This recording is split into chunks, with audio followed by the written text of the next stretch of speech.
आज हम लोग का टॉपिक है एज रिलेटेड एंड पार्टनरशिप। इसका मतलब है कि आज हम लोग पढ़ेंगे आयु संबंधी और साझा, मतलब इस पर जो प्रश्न उठता है तो इसको हम बेसिक कॉन्सेप्ट से समझें। और साझेदारी ना सिर्फ स्टूडेंट के लिए जो बिजनेस करते हैं, जो ऐसे आदमी हैं जो किसी से पार्टनरशिप में कोई काम करते हैं। जैसे दो व्यक्ति हैं, वो कोई किताब का दुकान चलाता है तो ये भी 500 रुपया देकर, वही मतलब एक दुकान है और दो आदमी 500 रुपया देकर उसी में किताब खरीदा है, मतलब दोनों पार्टनरशिप में काम कर रहा है। तो उनके लिए भी ये वीडियो इम्पोर्टेंट है, वो भी देखें। और ये बेसिक कॉन्सेप्ट से हम पूरा बेसिक से चीज बताएंगे। ये सारा डेफिनेशन हम अपने से लिखा हुआ सारा डेफिनेशन है, कोई किताब से नहीं लिखा है, इसलिए आपको समझने में बहुत ही आसानी होगी। साझेदारी हो, आयु संबंधी प्रश्न हो, हम वैसे एक भी टॉपिक को नहीं छोड़े हैं जिससे आपका एक भी प्रश्न छूट जाए।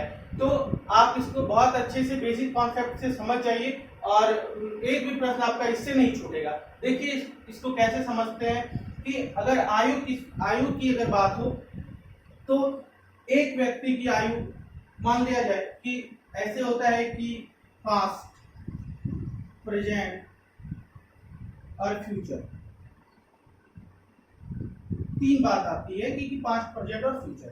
तो हम आपको समझाने के ख्याल से इसको लिख रहे हैं पास्ट, प्रेजेंट और फ्यूचर। तो देखिए अगर किसी का आयु निकालना हो, अगर उसका आयु पास्ट में दिया है और हमको प्रेजेंट में जाना है, तो आप यही दिमाग में रखिएगा, यही पैटर्न, और इसी तरह से बन जाएगा आपका। देखिए पास्ट में अगर किसी का एज दिया है और हमको प्रेजेंट में जाना है तो प्लस करेंगे और हम प्रेजेंट में आ जाएंगे।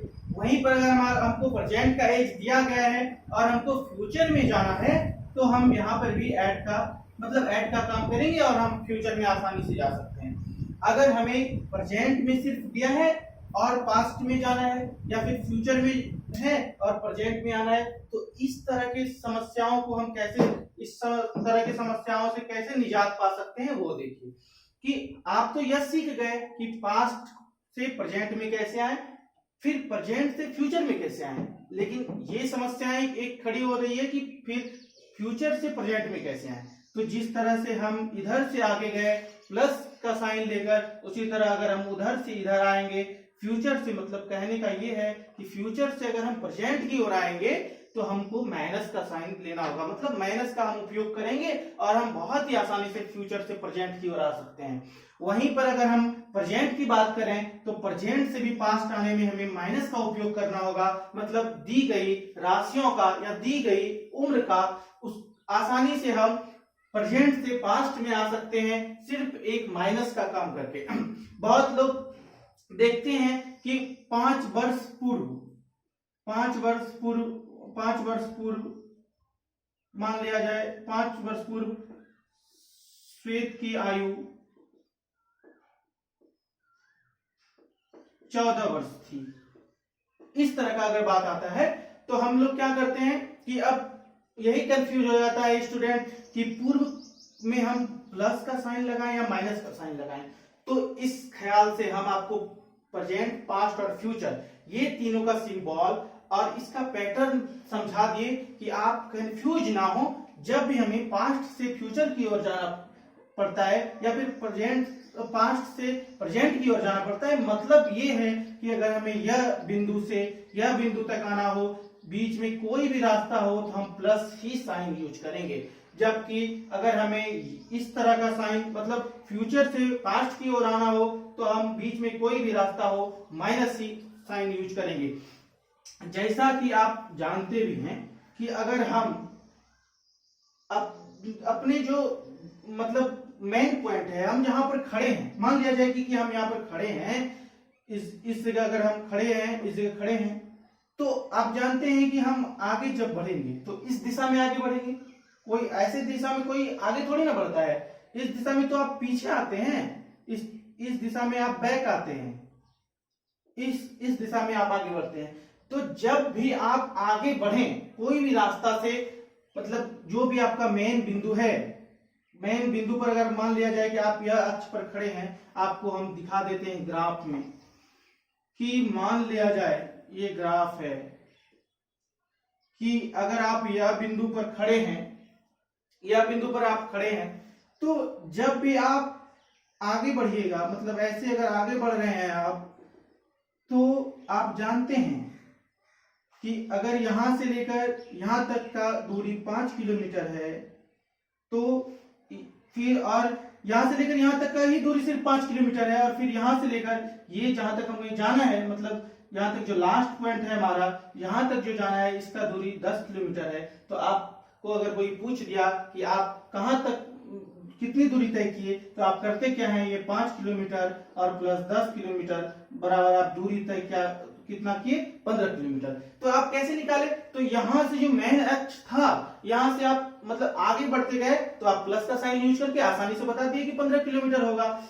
यहीं पर अगर ऐसा बात हो कि इस ये अक्ष से आप इधर की ओर बढ़ रहे हैं, मतलब यहाँ पर अगर 10 किलोमीटर है और इधर 5 किलोमीटर है, तो अगर आपको पूछेगा कि आप पीछे कितना किलोमीटर गए, तो आप बता दीजिएगा कि 15 किलोमीटर। अगर कोई आपको पूछा कि आप कितने किलोमीटर चले, तो भी आपका 15 किलोमीटर आंसर होगा, लेकिन इसे हम माइनस साइन से सूचित करेंगे, जबकि इसे 15 प्लस किलोमीटर के साइन से सूचित करेंगे। इसको बताने का ख्याल मेरा यह था कि आपके दिमाग में यह ग्राफ उचित जगह लेकर आप अपने दिमाग में इसको बैठा लीजिए।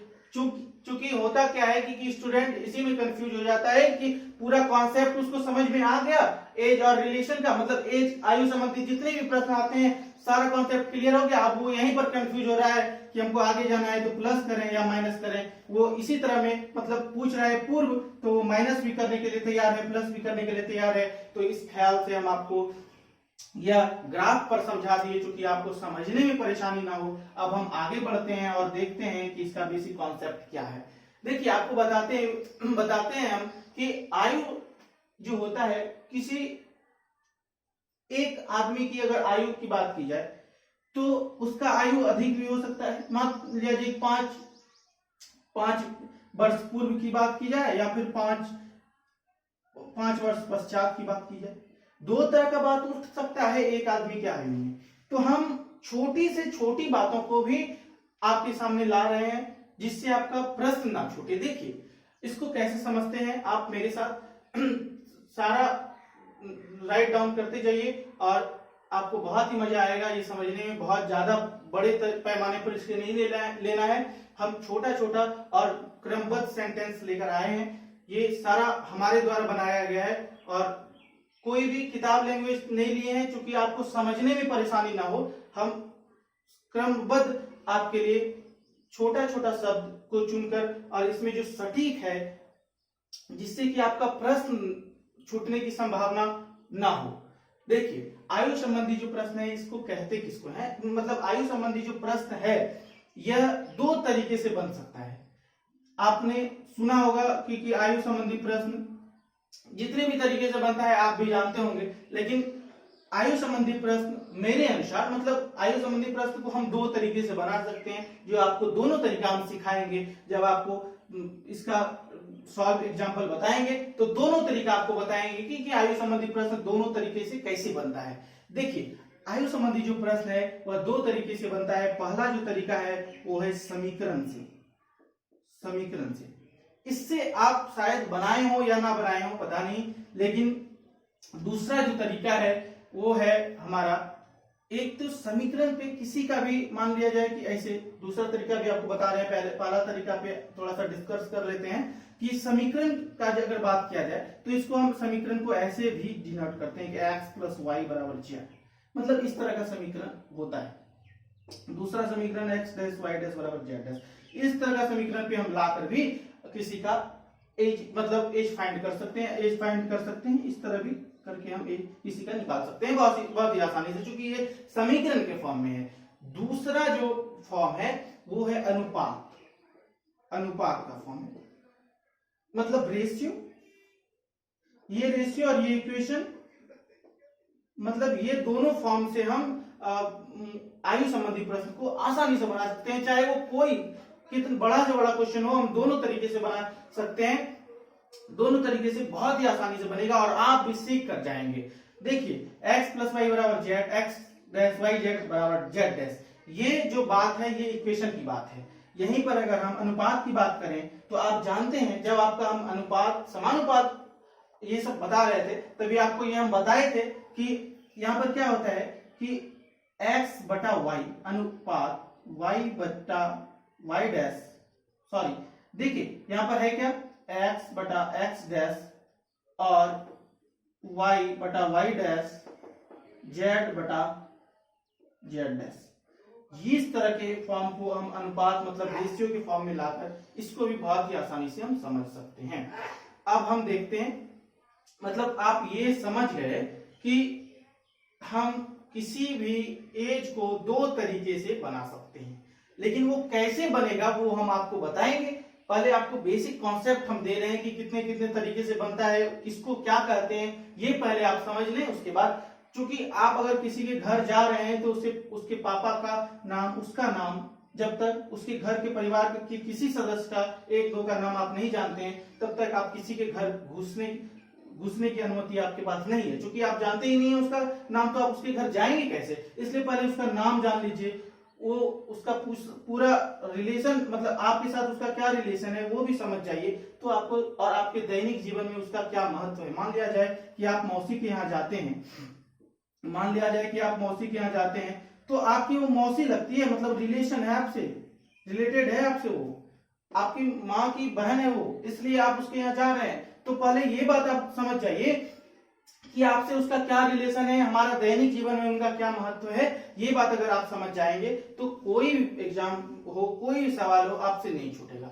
देखिए अब इसको क्या करते हैं, मान लिया जाए कि एग्जाम्पल के तौर पर अगर हम दूसरा एग्जाम्पल लें तो x बराबर अगर y इंटू एन है, जैसा कि यहाँ लिखा हुआ है कि x बराबर y इंटू एन, तो इसको हम आसानी से लिख सकते हैं भाई कि x is to y equal to n is to one. चूंकि आप जानते हैं कि यहाँ पर क्या हो जाएगा इक्वेशन में, ऐसे देखिए x बराबर y इंटू एन है तो x y नीचे आ जाएगा बराबर n और कुछ नहीं है तो 1, तो x इज टू वाई बराबर n इज टू 1। ये बात आप समझ गए होंगे, यही बात यहाँ पर लिखा हुआ भी है, मतलब ये बात हम आपको समझाने के ख्याल से नीचे दिखाए। अब देखिए बात क्या आता है कि यदि 1 वर्ष बाद हो तो, यही बात अगर 1 वर्ष बाद हो तो दोनों व्यक्तियों की आयु में +1 करेंगे। मतलब बाद की अगर बात हो, मतलब बात दो तरह की बात होती है, एक बाद और एक पहले, मतलब पूर्व और पश्चात की बात होती है। तो इसमें क्या करेंगे, बाद की अगर बात हो तो +1 करेंगे और पहले की बात हो तो -1 करेंगे। जैसे टेक फॉर एग्जाम्पल के तौर पर अगर हम लें कि 2 वर्ष बाद x एवं y की आयु का अनुपात 2:3 हो जाएगा। जैसे कि यहाँ पर लिखा हुआ है कि 2 वर्ष बाद x एवं y की आयु का अनुपात 2:3 हो जाएगा, तो क्या करेंगे, देखिए 2 वर्ष बाद x एवं y की आयु का अनुपात 2:3 हो जाएगा, तो 2:3 हो जाएगा तो x में 2 जोड़ दीजिए, x में 2 घटा दीजिए और अनुपात कितना हो जाएगा 2:3। तो यही हमारा इक्वेशन बन जाएगा और इस तरह से भी हम सॉल्व कर सकते हैं। बस जो आयु संबंधी प्रश्न है इसमें ज्यादा लफड़ा है नहीं, बस यही 2-3 पॉइंट है, यही पॉइंट को आप या मतलब अपने दिमाग में रिकॉल कर सकते हैं और इसको अगर ध्यान में रखिएगा तो क्वेश्चन नहीं छूटेगा। 2-3 बात तो है ही इसमें एज रिलेटेड में और इसमें कुछ ज्यादा बात नहीं है। और दूसरा जो बात आता है, मतलब दूसरा जो हम टॉपिक लिए हैं वो है साझेदारी। मतलब साझेदारी का मतलब है पार्टनरशिप। दूसरा जो बात है वो है लिए हैं पार्टनरशिप। अब देखिए पार्टनरशिप कहते किसको है, पहले ये बात आप समझ जाइए कि पार्टनरशिप किसको कहते हैं और पार्टनरशिप कितने तरीके का होता है। क्योंकि आप जानते हैं कि आप अगर बिजनेस करते हैं या फिर आप बिजनेस माइंडेड लड़के हैं तो उसको 2 तरीके से हम मतलब 2 तरीके का साझेदारी होता है कि आप एक पहले ये बात जान जाइए कि साझेदारी कहते किसको है, उसके बाद आपको बता देंगे कि हम 2 तरीके का साझेदारी होता है, एक जटिल साझा और एक साधारण साझा। मतलब जटिल साझेदारी होती है और एक साधारण साझेदारी होती है, 2 तरह की साझेदारी होती है। तो पहले हम ये बात जान जाते हैं कि साझेदारी किसको कहते हैं। तो हमारा जो लिखा हुआ है ये डिफिनेशन कि 2 या 2 से अधिक व्यक्तियों द्वारा कोई कारोबार, 2 या 2 से अधिक व्यक्तियों द्वारा, मान लिया जाए कि राम है और श्याम है, 2 व्यक्ति हैं। तो अब ये बात आप जान जाइए कि अगर पार्टनरशिप हो रहा है तो किसी एक व्यक्ति के द्वारा तो नहीं होगा कोई एक व्यक्ति तो वो दुकान नहीं चला रहा है, तब तो वो स्वयं अपने से चला रहा है, तो वो कोई पार्टनरशिप नहीं है। क्योंकि दो आदमी हो या दो से अधिक आदमी हो तभी हम पार्टनरशिप लिख सकते हैं या फिर पार्टनरशिप हो सकता है। दो या दो से अधिक व्यक्तियों के बीच में पार्टनरशिप होता है, एक व्यक्तियों के बीच में पार्टनरशिप नहीं होता है। तो हम स्पष्ट और साफ लैंग्वेज में ये लिखे हैं कि दो या दो से अधिक व्यक्तियों द्वारा कोई कारोबार और एक निश्चित अवधि के पश्चात लाभांश को निवेशित धन की अवधि के आधार पर बांटना साझेदारी कहलाती है। मतलब साझेदारी किसको कहते हैं भाई? तो दो या दो से अधिक व्यक्तियों द्वारा कोई कारोबार को एक निश्चित अवधि के पश्चात, निश्चित अवधि मान लिया जाए कि दो व्यक्तियों के बीच साझेदारी हो रही है और 5 वर्ष के लिए हो रही है, 5 वर्ष के लिए हो रही है, तो ये एक निश्चित अवधि है, मतलब निश्चित समय है। अवधि मतलब समय। 2 या 5 वर्ष के लिए हम जो निश्चित अवधि लेते हैं उसके पश्चात जो हमको लाभ होता है, मान लिया जाए कि दो व्यक्ति किताब का दुकान खोला तो वो 5 वर्ष के लिए अपना पैसा लगाया, 5 वर्ष अपने उसमें पैसा लगाया, तो जितना भी लाभ होगा वो तो दोनों आदमी 50% और 50% लेगा। तो यही बात को हम भाषा में सजाए हैं कि दो या दो से अधिक व्यक्तियों द्वारा कोई कारोबार और एक निश्चित अवधि के पश्चात प्राप्त लाभांश को निवेशित धन की अवधि के आधार पर बांटना ही साझेदारी कहलाती है। मतलब ये जो हम बांट रहे हैं 50% ये 50% ये, मान लिया जाए कि उसको 5 वर्ष में 5,000 रुपया फायदा हुआ, तो दोनों को 2,500 रुपया होगा, मतलब 2,500 और इसको भी 2,500 होगा। तो ये जो 2,500 और 2,500 बांटे, इसी का नाम है साझेदारी, इसी का नाम है साझेदारी। अब साझेदारी दो तरह की होती है। साझेदारी दो तरह की होती है। पहला जो है ये है साधारण साझा, मतलब ये जो है जनरल साझा है। अब इधर देखिए सिंपल पार्टनरशिप इसको कहते हैं, और ये जो है जटिल साझा।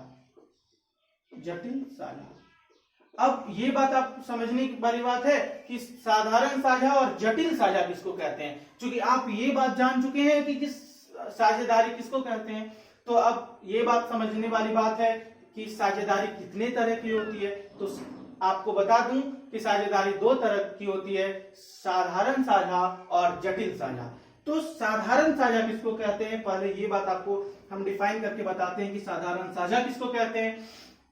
तो लिखा हुआ है कि जब प्रत्येक व्यक्ति द्वारा अपनी पूंजी समान समय के लिए निवेशित की जाती है तो साधारण साझा कहलाता है। जैसा कि हम आपको अभी बताए कि 5 वर्ष के लिए दो व्यक्ति 5,000 रुपया फायदा कमाया 5 वर्ष में एक दुकान से, तो दोनों को जो 2,500 और इसको भी 2,500, मतलब 50% इसको 50% इसको, दो व्यक्ति है इसको 50% और 50% दोनों को। अब ये बात आपको हम पहले बता चुके हैं कि साझेदारी जो होती है 2 या 2 से अधिक व्यक्तियों के बीच में होती है। तो यहाँ पर 2 व्यक्ति था तो 50% हो गया। वहीं पर अगर 4 व्यक्ति रहता तो 25% करके चारों व्यक्ति को होता। तो ये जो बात हुई, जैसे 50% या 25% 4 आदमी रहता तो 25% हो जाता। तो इस तरह से जितने भी व्यक्ति रहेंगे उतने परसेंट वाइज हम देते हैं। तो इसी को हम साधारण साझा का नाम दिए हैं।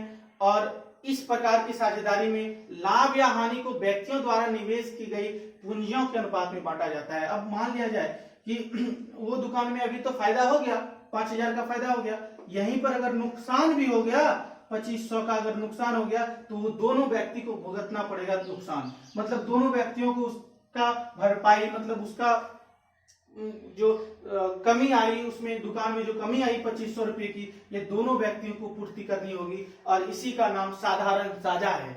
जबकि जटिल साझा उसे कहते हैं जब प्रत्येक व्यक्तियों द्वारा पूंजी भिन्न भिन्न समय के लिए निवेश की जाती है, तो इस प्रकार के साझे को जटिल साझा कहते हैं। मतलब एक व्यक्ति है और वो भिन्न भिन्न समय के लिए निवेश करता है, कोई पूंजी को भिन्न भिन्न समय के लिए मान लिया जाए कि 5 वर्ष के लिए आप LIC में कर दिए। LIC आप तो जानते हैं, LIC का जो पंचलाइन है वह है जीवन के साथ भी और जीवन के बाद भी। तो ये जो LIC है इसमें हम मान लिया जाए कि 5 वर्ष के लिए हम फिक्स किए पैसा कितना, तो 500 रुपया पर मंथ। तो ये समय समय पर एक महीने बीता तब हम 500 दिए, फिर दूसरा महीना बीता फिर 500 दिए। इस तरह करके हम 5 वर्ष देंगे 500 रुपया करके। तो एक बार जो हमें 5 वर्ष के बाद जो हमें पैसा आएगा, मान लिया जाए 5 वर्ष के बाद हमें 2 लाख रुपया आ गया, तो यही जो 2 लाख रुपया है यही जटिल साझा का रूप लेती है। और इस प्रकार के साझेदारी में लाभ या हानि को उनके द्वारा निवेश की गई पूंजी तथा समय के गुणनफल के अनुपात में बांटा जाता है। अब बात आता है कि ए व B1, हम कोई भी ऐसा नाम ले सकते हैं, आपको समझाने के ख्याल से हम ए और बी लिए हैं। ए व B1, P1 और P2, मान लिया जाए कि A1 और B1 आदमी है और P1 P2 पैसा लगा रहे हैं। तो अगर वो समय लेता है T1 और T2, ये समय ले रहा है, यह पैसा है और यह आदमी है, मतलब 3 चीज तो रहना ही चाहिए तब साझेदारी होगा।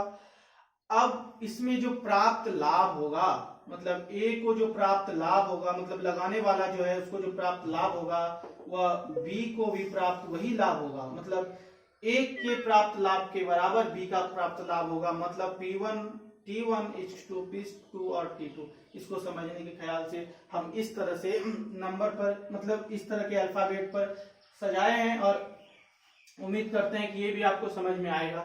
अब ये जो साझेदारी है और आयु, मतलब साझेदारी जो 2 तरह से होता है, साधारण साझा और जटिल साझा, ये जो 2 तरह की साझेदारी होती है, तो इसको हम कुछ फार्मूला है, मतलब कुछ बातें हैं जिसको आप अगर आसानी से समझ जाएंगे तो साझेदारी वाला जितना भी पोर्शन से सवाल पूछता है वो भी आपसे नहीं छूटेगा।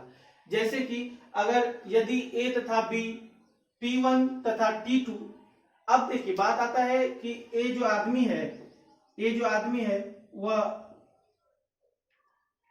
पैसा लगाता है, मान लिया जाए कि P1 पैसा लगाता है, 5000 पैसा लगाता है, तो हम इसको P1 का नाम दे दिए।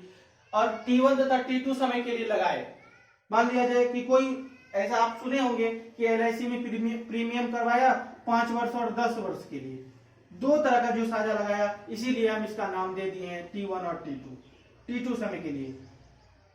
T2 समय के लिए लगाए, तो इसमें जो प्राप्त लाभ होता है, अगर आपको निकालना है कि लाभ कितना होगा, 5 वर्ष के लिए आपके पापा LIC में प्रीमियम दिए, तो उसको समझाने के ख्याल से, मतलब उसको अगर 5 वर्ष के बाद कितना पैसा आएगा यह हम कैसे निकालेंगे। मान लिया जाए कि LIC वाला आपका ऐसे 2 लाख रुपया हो रहा है और LIC वाला आपको 1.5 लाख रुपया देकर चला गया, मतलब 50,000 वो मार लिया। तो आप अगर नहीं जानते हैं ये साझेदारी या फिर ये जो जटिल साझा है, साधारण साझा है, इसको बहुत ही आसान तरीके से नहीं समझते हैं, इसको निकालने के लिए नहीं आता है, तो वो 50,000 आपसे ठग के चला जाएगा। इसलिए आप इसको समझ जाइए और जैसे कि आप निकाल लीजिएगा कि 2 लाख होगा और वो 1.5 लाख ही आपको देकर जाएगा, तो आप तुरंत उसको पकड़ लीजिएगा कि आप 50,000 हमको 50,000 आप मेरा रख रहे हैं। क्योंकि आपको ये निकालने के लिए आता है, तो इसलिए सबसे पहले निकालने के लिए सीख जाइए। अब ए को प्राप्त लाभ जो होता है, ए को प्राप्त लाभ यहाँ पर लिखा हुआ है, ए को जो प्राप्त लाभ बटा बी को प्राप्त लाभ बराबर P1 बटा T2, P1 इंटू ये जो कुछ नहीं बीच में है इसको गुना से सूचित करते हैं, मतलब P1 into T1 bye P2 into T2, इसको हम इस तरह से डिनोट करते हैं। इस तरह से समझने के ख्याल से हम आपके लिए लिख दिए हैं। अब जो बात आता है वो 2 तरह का बात आता है कि सक्रिय कामकाज करने वाला और एक निष्क्रिय कामकाज करने वाला। अब देखते होंगे कि बहुत आदमी गया, आधा घंटा काम किया, बैठ गया। कोई ऐसा आप देखते होंगे कि आपकी कंपनी में या फिर आपके कोई इंडस्ट्री में 2 तरह के आदमी होते हैं।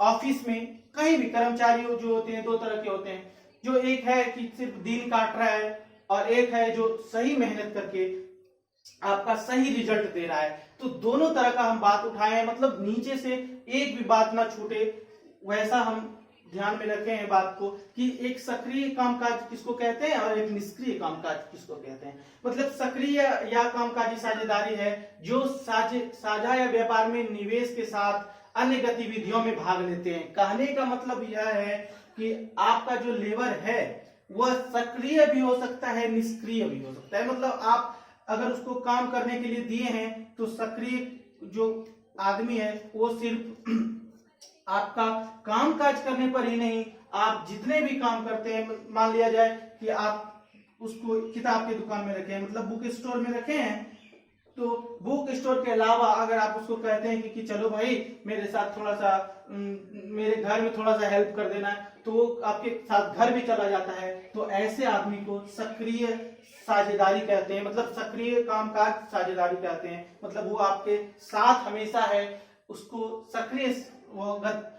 सक्रिय वो कामकाजी साझेदार कहते हैं।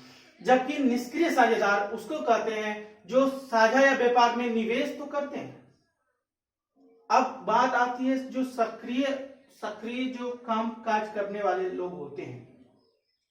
एक तो डिफिनेशन हम आपको बता दें, दूसरा डिफिनेशन यह भी हो सकता है कि जो सक्रिय काम काज करने वाला नहीं, सक्रिय बिजनेसमैन हो। मतलब वह आपके साथ पार्टनरशिप किया है और पैसा लगाया है, तो वह क्या करेगा सक्रिय काम काज करने वाला कि आपका पैसा भी लगाएगा, मतलब पैसा भी देगा और आपके साथ जो भी काम होगा वो काम भी करेगा। मतलब पैसा मतलब मनी और प्लस वर्क, वो दोनों देगा आपको। सक्रिय बिजनेसमैन जो होगा वो मनी भी देगा, वर्क भी देगा आपको। जबकि निष्क्रिय जो बिजनेसमैन होगा वह आपको क्या देगा, सिर्फ आपको पैसा देगा, लेकिन अन्य गतिविधियों में भाग नहीं लेगा, वो अन्य कामकाज में भाग नहीं लेगा, सिर्फ आपको पैसा दे देगा और आपका काम कोई नहीं करेगा।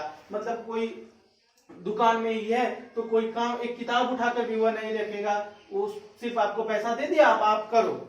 उसको कहते हैं निष्क्रिय साझेदार, कि वो आपका सिर्फ पैसा देकर चला गया, अब आप संभालिए उसका जो भी काम धंधा है वो आप संभालिए, वो उससे नहीं जानता है, सिर्फ आपका प्रॉफिट वो ले लेगा। और कुछ लाभ में से सक्रिय साझेदार का वेतन घटाकर शेष लाभ को सभी साझेदार के बीच उनके निवेशों के अनुपात में बांटा जाता है। अब कुछ लाभ सक्रिय साझेदार को क्या करते हैं कि वेतन में घटाकर, उसका जो वेतन है उसमें से घटाकर शेष लाभ जो होता है वो सभी साझेदारों को बांट देते हैं, उसके अनुपात में बांट देते हैं। मतलब है कि बराबर बराबर भागों में बांट देते हैं। कहने का मतलब यह है। हमारा तीसरा जो पॉइंट है यह है कि यदि तीन साझेदार के निवेश का अनुपात C1, C2, C3 है और उनके लाभ का अनुपात P1, P2 और P3 हो, तो पूंजी निवेश के समय का अनुपात P1 C1 अपॉन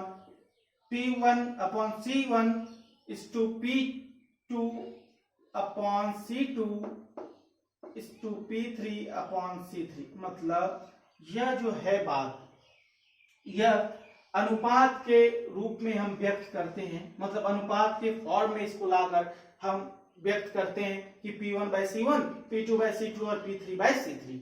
अब जो बात आता है अगला पॉइंट, समझने वाला बात है कि अगला पॉइंट कि यदि तीन साझेदार के निवेश के समय का अनुपात T1, T2, T3 है, मतलब यह कहा जाए कि तीन ठो साझेदार है, एक राम, एक श्याम और एक मोहन। मतलब तीन ठो साझेदार है भाई। तो ये जो तीन ठो साझेदार है, यह जो तीनों साझेदार निवेशों का समय का अनुपात क्या है, T1, इसका T2 और इसका T3। उनके लाभ का जो अनुपात है, मतलब उसको जो लाभ हुआ, इसका जो लाभ हुआ, यहाँ देखिए लाभ को ऐसे करते हैं कि अगर लाभ P1 हुआ, इसको P2 हुआ, इसको P3 हुआ, इसका समय कितना लगा T1, लाभ कितना हुआ P1, इसका समय T2, लाभ P2, समय T3, और जो इसका मतलब उनके पूंजी का जो अनुपात है, मतलब उनका जो लाभ का अनुपात है वो P3 है। तो अब इसको अगर हम डिनोट करेंगे तो आप जानते हैं जब कि इसको कैसे डिनोट करते हैं भाई, तो इसका ये बटा ये, मतलब T1 बटा P1 अपॉन T2 बटा P2 अपॉन T3 बटा P3, इस तरह से डिनोट करते हैं। क्योंकि ये बटा ये बटा ये बटा ये, आप बहुत ही आसान तरीके से ये समझ गए कि T1/P1, T2/P2, T3/P3। और इस तरह से हम आयु संबंधी और साझा का जो बेसिक कॉन्सेप्ट था उसका पूरा क्लियर चैप्टर कर चुके हैं। मतलब एक भी पॉइंट नहीं छूटा है इसमें, जिससे कि आपको एग्जाम में ऐसा प्रश्न पूछ दे और आप उसका कॉन्सेप्ट नहीं जानते हैं, मतलब यहाँ से लेकर यहाँ तक आप स्क्रीनशॉट भी ले सकते हैं और स्क्रीनशॉट लेकर राइट डाउन कॉपी में करके इसे एक बार और अच्छे से पढ़ लीजिएगा। तो हम आपको समझाए हैं वो फिर आपको दोबारा याद आ जाएगा और इस तरह का प्रश्न एक भी नहीं छूटेगा। अब हम नेक्स्ट वीडियो में आपको बताएंगे कि आयु संबंधी और साझा पर जितने तरह के प्रश्न राइज होते हैं, मतलब इस पर जितने तरह के प्रश्न एग्जाम में पूछ लिए गए हैं, वैसे प्रश्न को आपके सामने लाएंगे और बहुत ही कम समय में आपको बनाकर दिखाएंगे कि कम से कम समय में इस तरह के प्रश्न कैसे बनते हैं। और आप भी हमें उम्मीद है कि आप बहुत अच्छे से सीखिएगा, क्योंकि हमारा जो ट्रिक होता है वो बहुत ही शॉर्ट होता है। 40-50 सेकंड में बड़ा से बड़ा क्वेश्चन हो 40-50 सेकंड से ज्यादा नहीं लगेगा, इतना आप विश्वास रखिए कि 40-50 सेकंड से हम ज्यादा नहीं लगने देंगे। कोई भी क्वेश्चन हो उसको ट्रिक से बनाएंगे, क्योंकि आपके पास कंपटीशन में आप बैठे हुए रहते हैं या फिर आप कहीं भी बैठे हुए रहते हैं, मान लिया जाए कि आप कंपटीशन में नहीं है तो भी आप चुटकियों में सवाल को कैसे बनाएंगे। मान लिया जाए कि आपके पास आपके पापा ही पार्टनरशिप करते हैं, तो अब आप 1 घंटा पहले उसका पार्टनरशिप का हिसाब ही बनाने में लगा दीजिएगा, तो आपके यहाँ जो दूसरा बिजनेसमैन है वो तो उठ के भाग जाएगा, बोलेगा ये तो सवाल ही नहीं कर पा रहा है, मतलब पैसा ही नहीं निकाल पा रहा है कि कितना कितना पैसा बटेगा। तो इस तरह में आपका बिजनेस भी भंग हो सकता है। इसलिए इससे पहले आप ये सब बातों को समझ लीजिए और एग्जाम में जितने भी प्रश्न पूछे जाएंगे हम सारे प्रश्न को आपको बताएंगे, सारे प्रश्न को शॉर्ट ट्रिक से बताएंगे कि शॉर्ट ट्रिक से वो सब सारे प्रश्न कैसे बनते हैं। इसी के साथ आज का टॉपिक खत्म होता है। धन्यवाद।